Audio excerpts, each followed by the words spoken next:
14,000 টাকা করে এই টিকিটগুলো দাম। এবং আমি আমার মেয়েকে এবং স্ত্রীকে সঙ্গে করে এলাম অনেক আশা নিয়ে, বুক ভরা আমাদের মানুষ ভালোবাসার মেসি তাকে দেখার জন্য। এবং এসে একটুও ঢুকতে দিল না, ঠেলে বের করে দিল।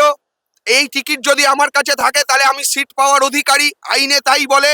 তাহলে দেখতাম যে প্রচুর মানুষ গ্যাদারিং করে রয়েছে, পুলিশের ভিড় কোথা থেকে এলো জানি না, এবং অব্যবস্থা, চরম অব্যবস্থা। শুধু আমি নয়, এখানে যত মানুষ আছে তারা প্রত্যেকে বলবে যে একটা চরম অব্যবস্থার মধ্যে দিয়ে আজকে এই হলো।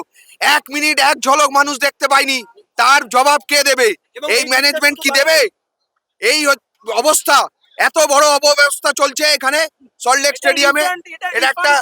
এটা আমাদের টাকা ফেরত প্রয়োজন।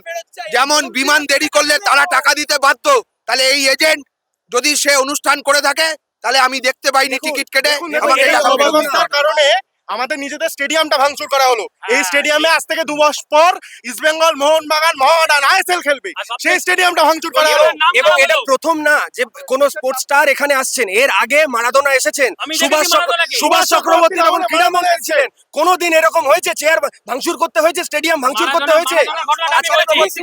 মারাদোনার ঘটনা, মারাদোনা সুভাষ চক্রবর্তীকে গিয়ে ছবি তুলতে হয়নি, সই করতে হয়নি। অরূপ বিশ্বাস তার শৃঙ্খলা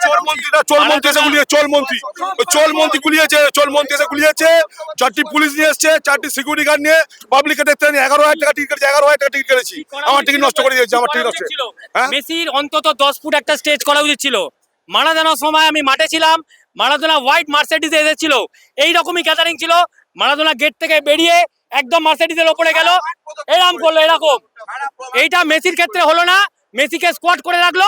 অন্তত 10 ফুট যদি স্টেজ থাকতো আমরা পুরো গ্যালারি থেকে দেখতে পেতাম। ঘটনাটা কি ঘটলো? হাফ একটুখানি 5 নম্বর থেকে 6 নম্বরে সার্কেল করলো, কেন পুরো করলো না সার্কেলটা? যদি পুরো সার্কেল করতো তাহলে আমি মেসিকে দেখতে পেয়েছি। আমি যে জায়গাটা দাঁড়িয়েছিলাম ওই জায়গাটাকে মেসি ছিল, নীল রঙের একটা জার্সি পরেছিল একদম। কিন্তু এই ব্যবস্থাটা ম্যানেজমেন্টকে বুঝতে হবে যে মেসি একটা ইন্টারন্যাশনাল সেলিব্রিটি, তার জন্য উঁচু করতে হবে, তাকে তো সবাই ঘিরে ধরবে। শতদ্রু দত্তর উচিত ফার্স্ট অফ অল যাদের যাদের টিকিট করেছে, যত টাকা হোক না কেন সেগুলো রিফান্ড করা উচিত, সবাইকে রিফান্ড করা উচিত, সবাইকে রিফান্ড করা উচিত। এটা সারদা নারদা কেলেঙ্কারির সমান, কারণ সেখানেও মানুষ টাকা দিয়েছিল সেই কেলেঙ্কারি, তাহলে এটাও একটা কেলেঙ্কারির সমান। সারদা নারদার কেলেঙ্কারির সঙ্গে এটাকে গ্রহণযোগ্যতা দিতে হবে এবং মানুষের টাকা ফেরত দিতে হবে। মানুষের টাকা না টিকিট ছিঁড়বেন না। আজকে টিকিট এখন হাইকোর্টে যেতে হবে, দাবি জানাতে হবে।